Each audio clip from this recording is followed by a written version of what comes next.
Monday, August 4, 2025. Trabaho. Dear Diary, gusto kong magsumbong kaso walang mapagsumbungan. Hindi dahil walang pamilya or walang kaibigan. Dahil alam ko naman na pare-pareho lang naman kaming may pinagdadaanan. Kailangan sa life, keep moving forward. Kasi talo ka kapag huminto ka. Sayang ang oras, sayang ang panahon. Hindi ko man nakamit ang trabahong pinakagusto ko, pero maganda pa rin naman ang kita kesa sa iba. Marami mang pangarap na hindi nakamit pero para sa mahal sa buhay, tuloy ang kayod dahil pasan ko ang pangarap sa bawat pagod. Alam ko, balang araw, mararating ko din yung inaasam kong yaman. Estado. Hindi na ako magpapaka-plastic pa. Ako lang naman to eh. Balang araw din, hindi na ako malalayo sa mga mahal ko sa buhay. Lalong-lalo na ang yakap ng aking anak.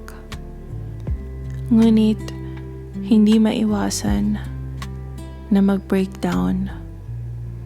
Ang pagpatak ng luha na minsan hindi na lang namamalayan.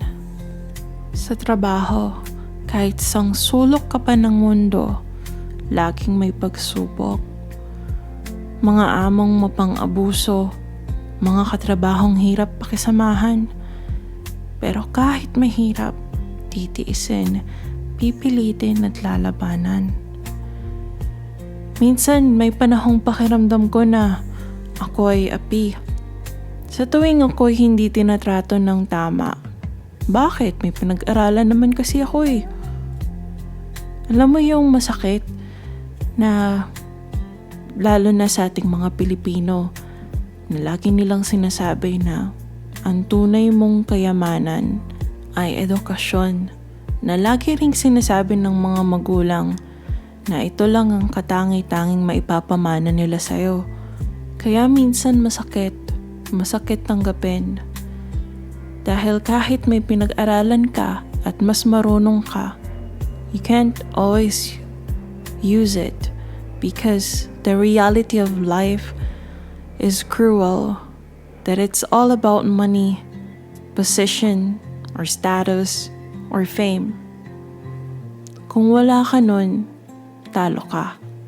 Kaya sa mga panahong puno ng trabahong hindi ko naman na responsibilidad, tapos maiisip mo, hindi naman katumbas ng kinikita mo or pinapasweldo sa'yo. Kaya, madalas sa amo or kahit sa pamilya, nilulunok, tahimik na lang kasi sa panahon ngayon, mas mahalaga yung peace of mind.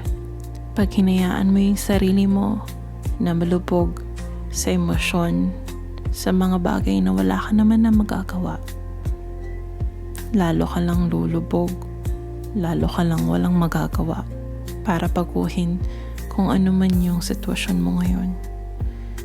Kaya ganun pa man, patuloy akong nangangarap, naniniwala na balang araw, darating din yung mga kagustuhan ng aking puso.